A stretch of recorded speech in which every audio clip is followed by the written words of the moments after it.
দেখছেন আপনাদের প্রিয় চ্যানেল কলকাতা সংবাদ। শুরুতেই দেখে নেব আজকের যাচাই এবং বাছাই করা এক্সক্লুসিভ সংবাদের শিরোনামগুলি এক নজরে। 15 দিনে 47 এফআইআর নন্দীগ্রাম থানায় বিজেপির আর্জিতে মামলা দায়েরের অনুমতি বিচারপতি সিংহের। ফের ধাক্কা খেলেন কেজরিওয়াল। আবগারি দুর্নীতি মামলায় মুখ্যমন্ত্রীর জামিন আপাতত স্থগিত করল দিল্লি হাইকোর্ট। লোকসভা অধিবেশন শুরুর আগে মোদীকে চিঠি মমতার, কিসের দাবি জানালেন মুখ্যমন্ত্রী। উত্তরে এক নাগাড়ে বৃষ্টি, দক্ষিণে প্রবেশ বর্ষার। বিশ্বে নতুন অর্থনীতি জন্ম দিয়েছে যোগাসন। যোগ দিবসে কাশ্মীরে বার্তা মোদীর। নিয়োগ মামলায় তৎপর সিবিআই, বিধায়ক তাপস সাহাকে নিজামে তলব। আরও 37 কারা, দেখুন তালিকা।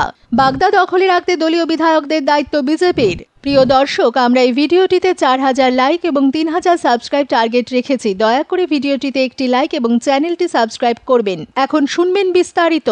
শুধু একটি থানাতেই 15 দিনে 47টি এফআইআর দায়ের। সবকটি বিজেপির নেতা কর্মীদের বিরুদ্ধে। বেশ কয়েকটি এফআইআর নাকি পুলিশ নিজে স্বতঃপ্রণোদিতভাবে দায়ের করেছে। লোকসভা ভোটে বিজেপিকে হেনস্থা করতে ভুরি ভুরি মিথ্যা মামলা দায়ের হয়েছে বলে অভিযোগ তুলে কলকাতা হাইকোর্টে দ্বারস্থ হল বিজেপি। তাদের আর্জি শুনে মামলা দায়ের করার অনুমতি দিয়েছেন বিচারপতি অমৃতা সিনহা। উচ্চ আদালতে বিজেপি দাবি করেছে, বিরোধী দলনেতা শুভেন্দু অধিকারী নির্বাচনী কেন্দ্রের নন্দীগ্রাম থানায় গত 14 মে থেকে 1 জুন পর্যন্ত মোট 47টি এফআইআর দায়ের করা হয়েছে। দলীয় কর্মীদের উদ্দেশ্য প্রণোদিতভাবে হেনস্থা করতে, ভোটের কাছ থেকে দূরে সরিয়ে রাখতে এই মামলা দেওয়া হয়েছে বলে অভিযোগ করেছে। সেই সব এফআইআরকে চ্যালেঞ্জ করতে চেয়ে বিষয়টিতে তারা আদালতের দৃষ্টি আকর্ষণ করেছে শুক্রবার। তার প্রেক্ষিতে মামলা দায়েরের অনুমতি দিয়ে বিচারপতি সিনহা জানিয়েছেন, আগামী 26 জুন মামলার শুনানি হবে।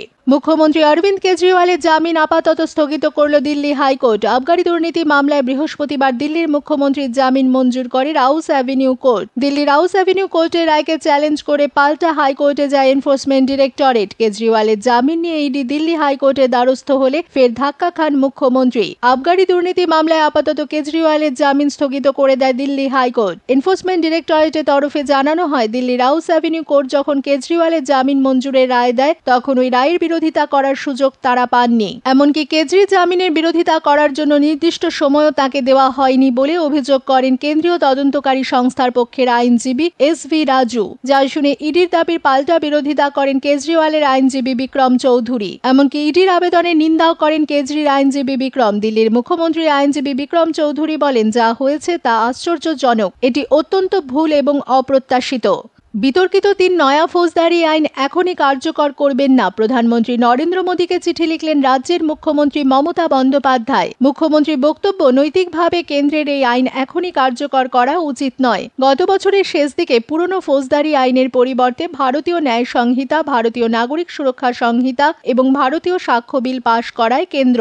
এই 3 আইনকে একসঙ্গে ন্যায় সংহিতা বলা হয়। এই নয়া আইন কার্যকর করা নিয়ে বিস্তর আপত্তি জানিয়েছে বিরোধীরা, কিন্তু সেসব আপত্তি উড়িয়ে দিয়েছিল কেন্দ্র। জানিয়ে দেওয়া হয়, 1 জুন ওই 3 আইন কার্যকর হবে দেশ জুড়ে। শুরু থেকে তৃণমূল নেত্রী এই আইন কার্যকরে আপত্তি জানিয়ে এসেছেন। এ রাজ্যে শাসক দলের বক্তব্য, দণ্ড সংহিতা আইন যে সময় পাশ হয় তখন অধিকাংশ সাংসদ সাসপেন্ড ছিলেন। যথাযথভাবে আলোচনাও হয়নি এই আইন নিয়ে। এই আইন যদি কার্যকর হয় তাহলে পুলিশি রাষ্ট্র প্রতিষ্ঠিত হবে। এছাড়াও এই আইনে বেশ কিছু গলদ থাকতে পারে, অসঙ্গতি থাকতে পারে আইনের নানা ধারায়। এদিন মোদীকে লেখা চিঠিতেও সেই আপত্তির কথা পুনরায় জানিয়েছেন মুখ্যমন্ত্রী। মমতার সাফ কথা, নৈতিকভাবেও এই আইন কার্যকর করা উচিত নয় সরকারের। অন্তত 1 জুলাই এই আইন কার্যকর না করে সময়সীমা খানিকটা হলেও পিছিয়ে দেওয়া উচিত। মমতার সাফ কথা, ওই 3 আইন স্বৈরাচারী মানসিকতা থেকে পাশ করানো হয়েছিল। গণতন্ত্রের কালো দিনে আইনটি তৈরি হয়েছিল। আমার মনে হয় এবার এই আইনটি পুনরায় খতিয়ে দেখার সময় এসেছে। মুখ্যমন্ত্রীর দাবি, ওই 3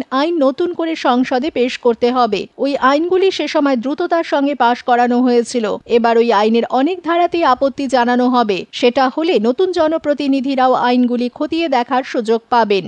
আসছি আবহাওয়ার খবরে। উত্তরবঙ্গে ভারী বৃষ্টিপাত অব্যাহত। 3টি জেলায় ভারী থেকে অতি ভারী বৃষ্টিপাতের সতর্কতা জারি করেছে আলিপুর আবহাওয়া দপ্তর। আগামী 26 জুন পর্যন্ত বৃষ্টি জারি থাকবে উত্তরবঙ্গে। দার্জিলিং, কালিম্পং, জলপাইগুড়ি, কোচবিহার, আলিপুরদুয়ারে ভারী বৃষ্টির সতর্কতা জারি করা হয়েছে। মালদা, 2 দিনাজপুরে বিক্ষিপ্ত বৃষ্টি হতে পারে। বৃষ্টির সঙ্গে বইতে পারে ঝোড়ো হাওয়া। অন্যদিকে দক্ষিণবঙ্গেও বর্ষা প্রবেশ করেছে। শুক্রবার বৃষ্টিপাত আরও বাড়বে দক্ষিণবঙ্গের জেলাগুলিতে, তবে এখনই দক্ষিণবঙ্গে ভারী বৃষ্টিপাতের কোনো সম্ভাবনা নেই। অন্যদিকে বৃহস্পতিবার কলকাতায় ছিটে ফোটা বৃষ্টিপাত হয়েছে, তাপমাত্রাও অনেকটা কমেছে। শুক্রবার শহরে রোদের দেখা পাওয়ার সম্ভাবনা কম, দিনের তাপমাত্রা কিছুটা কমবে, রাতের তাপমাত্রা অনেকটা কমেছে। এদিন তা আরও কমার সম্ভাবনা। গতকাল বৃহস্পতিবার বেলা 2:30টার পর দক্ষিণ পশ্চিম মৌসুমী বায়ু উত্তরবঙ্গের মালদা, উত্তর ও দক্ষিণ দিনাজপুর এবং লাগোয়া রাজ্য বিহারের কিছু অংশে প্রবেশ করেছে। দক্ষিণের বাকি অংশ এবং পশ্চিমের জেলায় 48 ঘন্টা পূর্ণ প্রভাব বিস্তার করবে মৌসুমী বায়ু। আগামী 2-3 দিনে দক্ষিণবঙ্গের কিছু অংশে পৌঁছবে বর্ষা। সোমবার পর্যন্ত দক্ষিণবঙ্গে বজ্রবিদ্যুৎ সহ হালকা মাঝারি বৃষ্টিপাতের পূর্বাভাস রয়েছে। কলকাতা সহ সব জেলাতেই দিনের বিভিন্ন সময় বৃষ্টিপাত হতে চলেছে। 23 তারিখ থেকে বৃষ্টির পরিমাণ কিছুটা বাড়বে, কমবে দিন এবং রাতের তাপমাত্রা। আজ বিশ্বে নতুন অর্থনীতির জন্ম দিয়েছে যোগাসন। শুক্রবার সকালে কাশ্মীরের শ্রীনগরে ডাল লেকের ধারে শেরি কাশ্মীর আন্তর্জাতিক কনফারেন্স সেন্টারে যোগ দিবসের অনুষ্ঠানে যোগ দিয়ে এমনটাই জানালেন প্রধানমন্ত্রী নরেন্দ্র মোদী। পাশাপাশি যোগাসনকে দৈনন্দিন জীবনের সঙ্গী করারও বার্তা দিয়েছেন মোদী। এদিন সেখানে অন্যদের সঙ্গে প্রায় 30 মিনিট ধরে যোগাসনও করেন প্রধানমন্ত্রী। এদিন আন্তর্জাতিক ক্ষেত্রে যোগাসনে তাৎপর্য ব্যাখ্যা করেন মোদী। বলেন, আমরা 10ম যোগ দিবস পালন করতে চলেছি। গত 10 বছরে যোগাসন নিয়ে ধারণা বদলে গিয়েছে। আজ বিশ্বে যোগাসন নতুন অর্থনীতির জন্ম দিয়েছে। ভারতের ঋষিকেশ, কাশী থেকে কেরল আমরা দেখেছি যোগাসন কেন্দ্রিক পর্যটন। বিদেশের পর্যটকেরা যোগাসনের অভিজ্ঞতা নিয়ে ভারতে আসছেন। এই উন্নতির কারণে যুব সম্প্রদায়ের কাছে নতুন কর্মসংস্থানের সুযোগ তৈরি হচ্ছে। যোগাসন নিয়ে আন্তর্জাতিক মহলের উৎসাহের উদাহরণ দিতে গিয়ে ফ্রান্সের 101 বছর বয়সী বৃদ্ধার কথা তুলে ধরেন মোদী। যোগাসন প্রশিক্ষক 101 বছরের এই বৃদ্ধাকে পদ্মশ্রী সম্মান দিয়ে সম্মানিত করেছে ভারত। মোদী বলেন, আমি সকলের কাছে অনুরোধ রাখছি যে যোগাসনকে দৈনন্দিন জীবনের সঙ্গী করে তুলুন। যোগাসন শক্তি বৃদ্ধি করে, সুস্বাস্থ্যের সহায়ক হয়। আমি খুশি যে এই বছর শ্রীনগরে যোগ দিবসের অনুষ্ঠানে যোগ দিতে পেরেছি। শ্রীনগরকে যোগ এবং সাধনার ভূমি বলে উল্লেখ করেন মোদী। ফের নিয়োগ দুর্নীতি মামলায় সক্রিয় সিবিআই, ডাকা হলো বিধায়ক তাপস সাহাকে।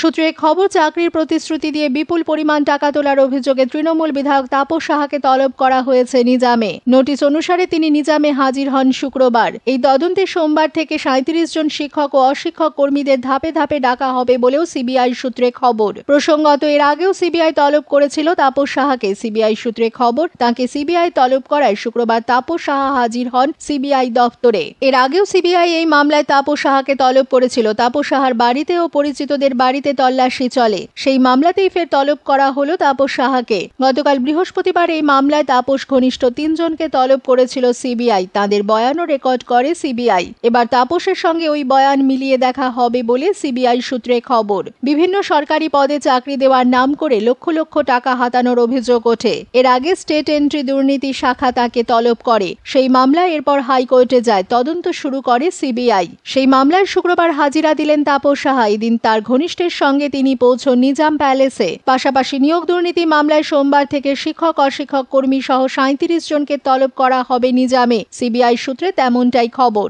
ওয়াকিবহাল মহলের মতে, নিয়োগ দুর্নীতিতে কি শিক্ষক অশিক্ষক কর্মীদের যোগ রয়েছে? রাজ্য জুড়ে নিয়োগ দুর্নীতিতে কি শিক্ষকদেরও র্যাকেট চলত?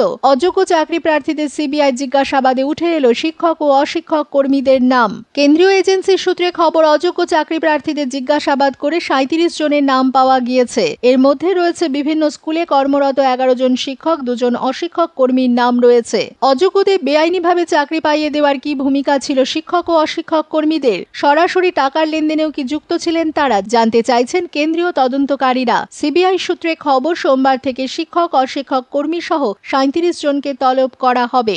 বাগদা বিধানসভা উপনির্বাচনকে পাখির চোখ করে বনগাঁ মহকুমায় ঘুরে দাঁড়াতে চাইছে তৃণমূল। শুধুমাত্র স্থানীয় নেতৃত্বের উপরে ভরসা না রেখে ইতিমধ্যেই দলের হেভিওয়েট নেতা, মন্ত্রী, সাংসদদের এখানকার পঞ্চায়েত ভিত্তিক নির্বাচন পরিচালনার দায়িত্ব দেওয়া হয়েছে। এবার বিজেপিও আসনটি ধরে রাখতে দলের 4 বিধায়ককে বাগদায় দলের 4 মণ্ডল কমিটির নির্বাচন পরিচালনার ইনচার্জ করল। বিজেপি সূত্রে খবর, দলের রাজ্য সভাপতি সুকান্ত মজুমদার ওই সিদ্ধান্ত নেন। বাগদায় দলের মণ্ডল 1-এর দায়িত্ব দেওয়া হয়েছে নদিয়া চাকদহের বিধায়ক বঙ্কিমচন্দ্র ঘোষকে। মণ্ডল 2-এর দায়িত্ব পেয়েছেন হুগলির পুরসুরার বিধায়ক বিমান ঘোষ। মণ্ডল 3-এর দায়িত্বে খেজুরির বিধায়ক শান্তনু প্রামাণিক এবং মণ্ডল 4-এ দুবরাজপুরের বিধায়ক অনুপ কুমার সাহা। এছাড়া বাগদা বিধানসভার যুগ্ম ইনচার্জ করা হয়েছে বিজেপির রাজ্য কার্যকরী কমিটির সদস্য কৃষ্ণেন্দু মুখোপাধ্যায় এবং অনল বিশ্বাসকে। বিজেপির বনগাঁ সাংগঠনিক জেলা সভাপতি দেবদাস বিকাশ মণ্ডল বলেন, দলের নিয়ম মেনে বিধায়কদের দায়িত্ব দেওয়ার ফলে কর্মীরা আরও উজ্জীবিত হবেন। গতকাল বৃহস্পতিবার আমাদের প্রার্থী মনোনয়নপত্র জমা দেবেন। সবকিছু ঠিক থাকলে বৃহস্পতিবার বিকেল থেকে তিনি বাগদায় প্রচার শুরু করেন। তবে গেরুয়া শিবিরের অনেকেই মনে করছেন মণ্ডল ইনচার্জ এবং বিধানসভা ইনচার্জের মাথা ব্যথার কারণ হতে পারে প্রার্থী নিয়ে বিজেপির অন্দরের ক্ষোভ। ভূমিপুত্র নন বলে বিজেপি প্রার্থী বিনয় কুমার বিশ্বাসকে মানতে চাইছেন না এই বিধানসভার দলীয় নেতা কর্মীদের একাংশ। তারা ইতিমধ্যেই সত্যজিৎ মজুমদার নামে একজনকে নির্দল প্রার্থী হিসেবে দাঁড় করানোর কথা ঘোষণা করেছে। দলের বাগদা 2 নম্বর মণ্ডলের সভাপতি স্বপন কুমার বিশ্বাস তার পদত্যাগপত্র পাঠিয়ে দিয়েছেন বিজেপির বনগাঁ সাংগঠনিক জেলার সভাপতির কাছে। বিজেপির একটি সূত্রে অবশ্য দাবি করা হয়েছে, বাগদায় দলের একাংশের ক্ষোভ প্রশমিত করার কাজ শুরু হয়েছে। এখন সংবাদ এই পর্যন্তই এবং খবরগুলি আপনাদের কেমন লাগলো অবশ্যই কমেন্টে জানাবেন। ধন্যবাদ।